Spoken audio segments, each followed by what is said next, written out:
Muraho neza nshuti bakunzi ba Muhato TV, twishimiye kuba twongeye kubasanga kuri izi mikoro. Turabasuje tunabifuriza ibihe byiza, tubahaye ikaze muri aya makuru mu kinyarwanda ku buryo burambuye. Njyewe nitwa Itangishaka Eric Manetsi. Reka makuru yacu tuyahere mu burezi. Tubabwire ko Minisiteri y'Uburezi yatangaje ko mu isuzuma iheruka gukora ku bayobozi b'amashuri barenga 5,200 yasanze abagore bitwara neza mu miyoborere kurusha abagabo, igasaba abagore ko bakongera imbaraga mu kwiga no kushishikarira kwitabira gukora ibizamini byatuma bavamo abayobozi beza mu nzego z'uburezi. Tubafitiye n'amakuru avugwa hanze y'imbibi z'u Rwanda. Turaza kubabwira ko Perezida wa Leta Zunze Ubumwe za Amerika Donald Trump yatangaje ko ashobora kurasa ku butaka bwa Venezuela vuba cyane mu bikorwa bivugwa ko bifitanye isano no kurwanya ibiyobyabwenge bicururizwa muri iki gihugu. Hanyuma sayo makuru gusa tubafitiye, kuko tubafitiye n'amakuru avugwa mu mikino. Hanyuma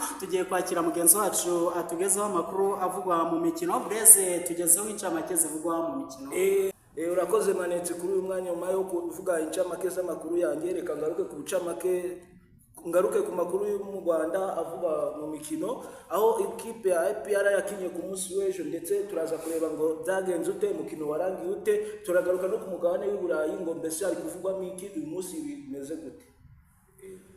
Yego, hanyuma noneho ku musozo w'aya makuru reka tubararikire ko tubafitiye n'inkuru ziri gucaracara cyane ku mbuga nkoranyambaga. Turaza kugezwaho na mugenzi wacu Muvunyi Evode, nawe yishyuhije rwose, nabona hirya yanjye arimo kuyategura, ubwo nyine araza kuyatugezaho mu buryo burambuye.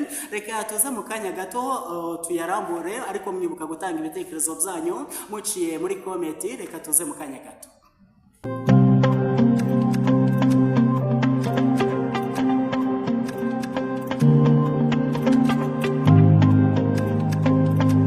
Murayisangamo, tubaha ikaze ku buryo burambuye. Reka tuyaterure tubabwira ko Minisiteri y'Uburezi yatangaje ko mu isuzuma iheruka gukora ku bayobozi b'amashuri barenga 5,200 yasanze abagore bitwara neza mu miyoborere kurusha abagabo, igasaba abagore kongera imbaraga mu kwiga no gushishikarira kwitabira gukora ibizamini byatuma bavamo abayobozi mu nzego z'uburezi.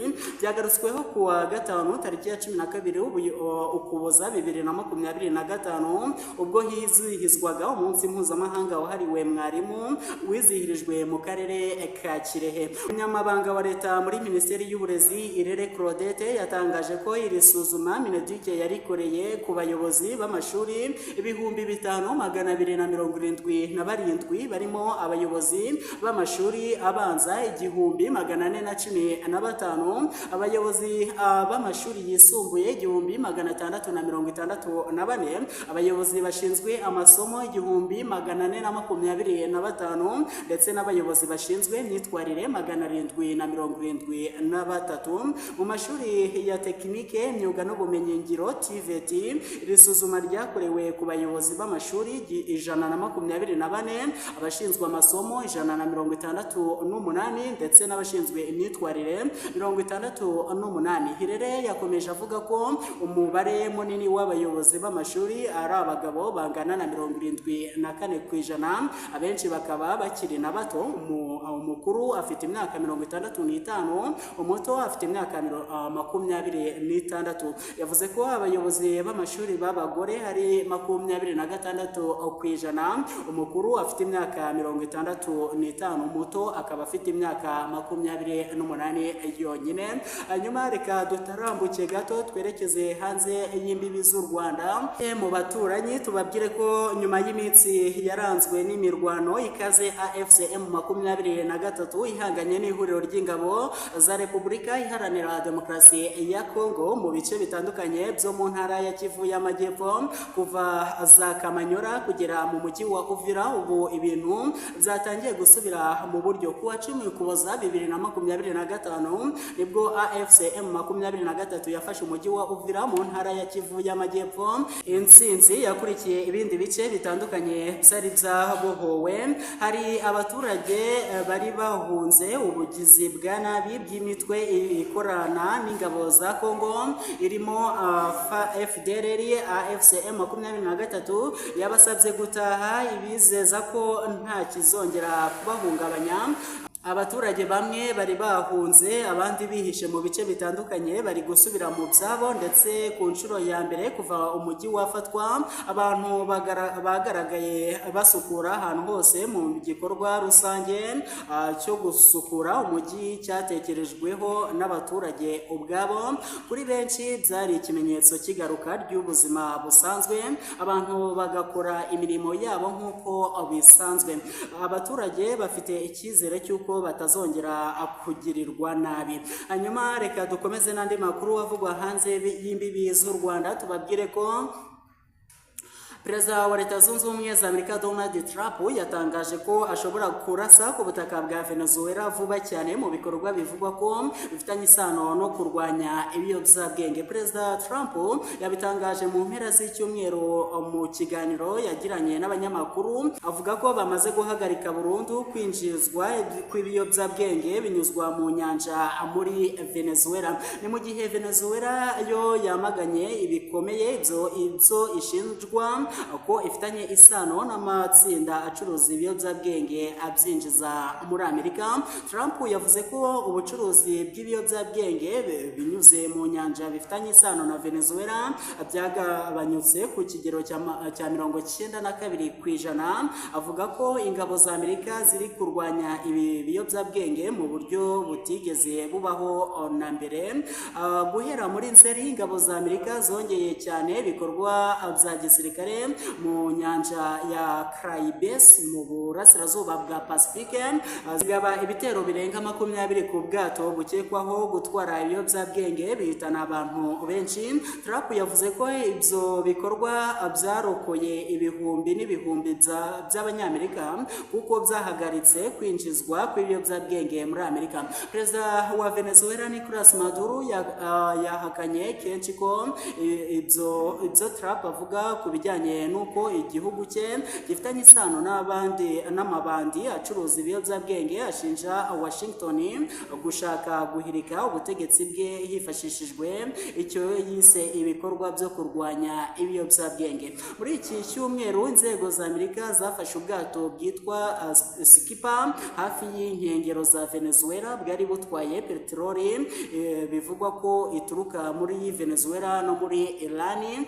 Abayobozi bo muri Caracas bamaganye icyo gikorwa, bavuga ko ari ubujura bweruye. Hanyuma ubwo tukomeje kuri Donald Trump, reka tunababwire ko umuvugizi wa White House Caroline Leavitt yasobanuye ko igipfuko cyagaragaye ku kiganza cy'iburyo cya Perezida Donald Trump mu minsi ishize cyatewe n'uko ahora asuhuzanya n'abantu benshi mu bikorwa bye bya buri munsi, ku buryo umubiri we ushobora kugira ibikomere bito bito.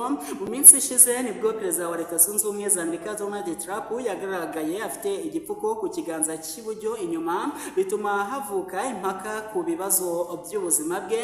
Umuvugizi wa White House Caroline Leavitt yabwiye itangazamakuru ko ibi biterwa n'uko ahora asuhuzanya n'abantu benshi, yibutsa ko ibisobanuro nk'ibi byatanzwe no mu mezi ashize ubwo Trump yagaragaraga mu ruhame afite igikomere.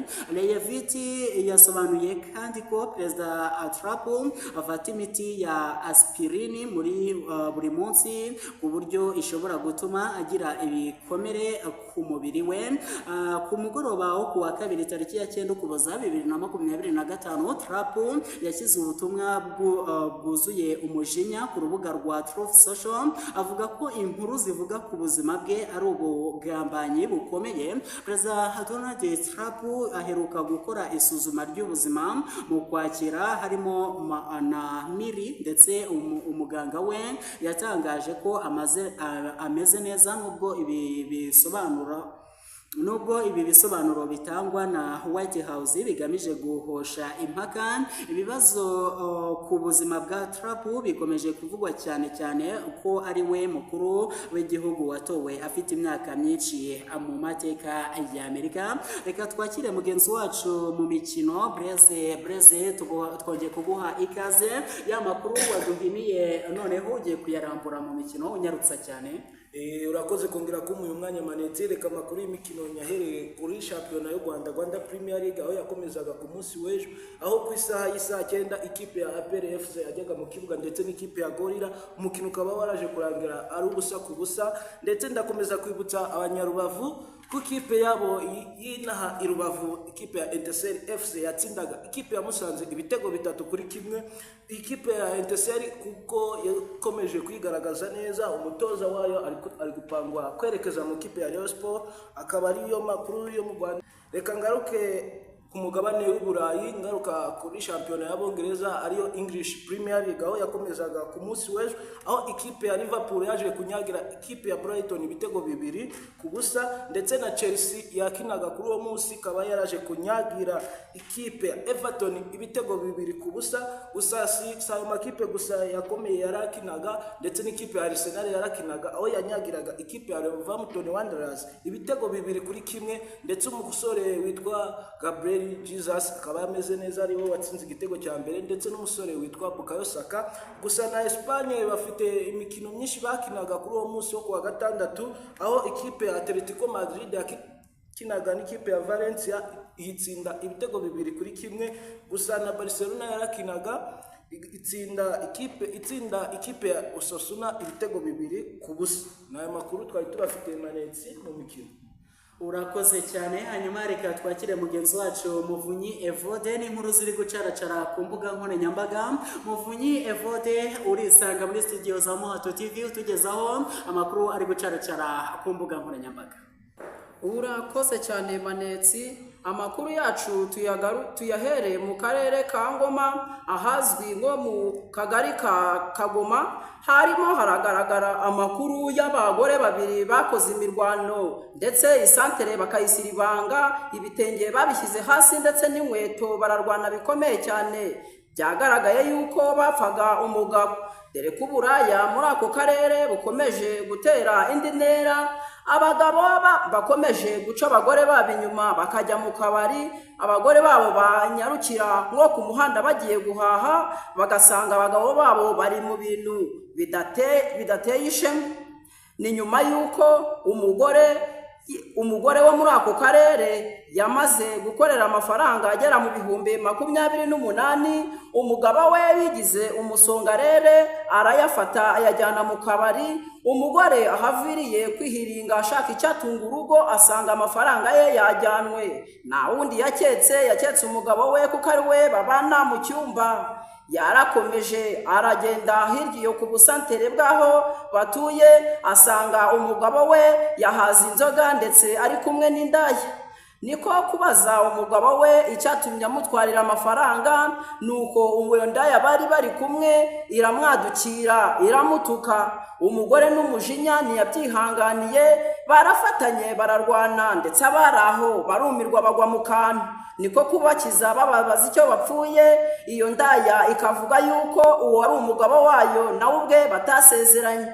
Uwo mugore bigakomeza kumushengura umutima, bikubitiye no ku mafaranga ye umugabo yajyanye. Dore ko abagabo bamwe na bamwe bo muri ako karere bifata nabi, badahahira n'abagore babo, ahubwo bagacunganwa no gushaka amaronko abagore babo bazanye mu ngo, ahubwo bakayirukankana bayajyana mu kabari.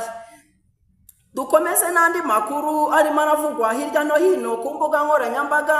Mu karere ka Bugesera hakomeje kugaragara urupfu rw'umwana w'umukobwa wapfuye kubera inzuki.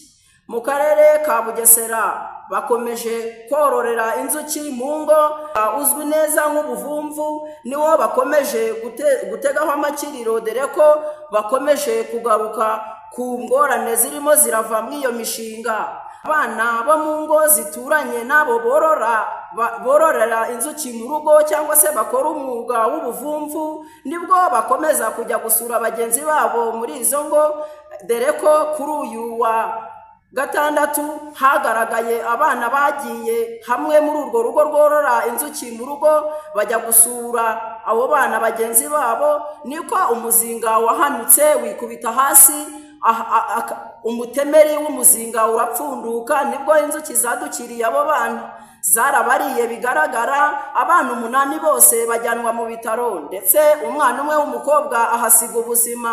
Bikomeje guteza imvururu muri ako karere, bamagana uwo mwuga wo kororera inzuki mu rugo.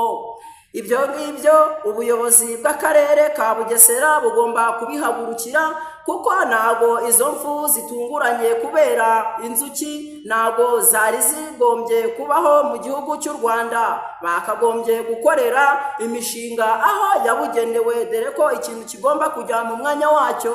Urugo ni urwo guturamo, ntago ari urwo kororeramo inzuki, niko abaturage bamwe bavugaga, dore ko ukora uwo mushinga w'ubuvumvu we agendeye ku nyungu abibonamo, ibyo ngibyo ntashaka kubyumva, azakeburwa na leta, dore ko abaturage bamugira inama ngo abijyane mu mashyamba cyangwa se azishakire urwuri. Uwo mugabo akavuga ko nta rwuri yabona uretse gukorera iwe mu rugo, kandi abaturage bo bafite impungenge ku bana babo bagenda muri urwo rugo ko inzuki zizakomeza kubagirira nabi, dore ko hagaragaye uwo mwana w'umukobwa witabye Imana kubera inzuki zamuriye, akageraho ajyanwa kwa muganga.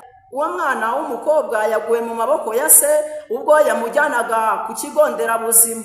Njye wabagezagaho ayo makuru nari Evode Muvunyi mu karere ka Rubavu.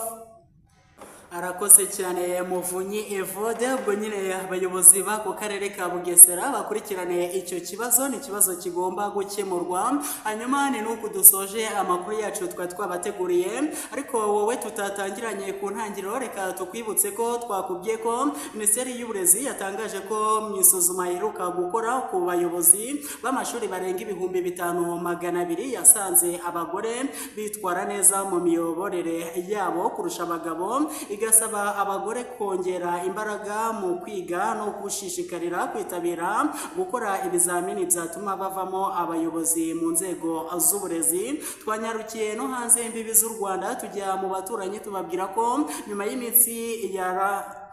y'iminsi yaranzwe n'imirwano ikaze AFCM 23 ihanganye n'ihuriro ry'ingabo za Repubulika Iharanira Demokarasi ya Kongo mu bice bitandukanye byo mu ntara ya Kivu y'Amajyepfo, kuva za Kamanyora kugera mu mujyi wa Uvira. Ubu ibintu byatangiye gusubira mu buryo. Twanagiye muri Amerika tubabwira ko Perezida wa Leta Zunze Ubumwe za Amerika Donald Trump yatangaje ko ashobora kurasa ku butaka bwa Venezuela vuba cyane mu bikorwa bivugwa ko bifitanye isano no kurwanya ibiyobyabwenge bicururizwa muri iki gihugu cya Leta Zunze Ubumwe za Amerika. Ndabashimiye cyane mwese twabanye muri aya makuru, wowe twatangiranye kugeza ku musozo. Ndagushimiye cyane, nizere ko mwamaze gukora subscribe, mujye muri comment mutange ibitekerezo byanyu kuri aya makuru. Nge mwari kumwe, nitwa Itanshaka Eric Manetsi. Mugire ibihe byiza, Imana ibarinde.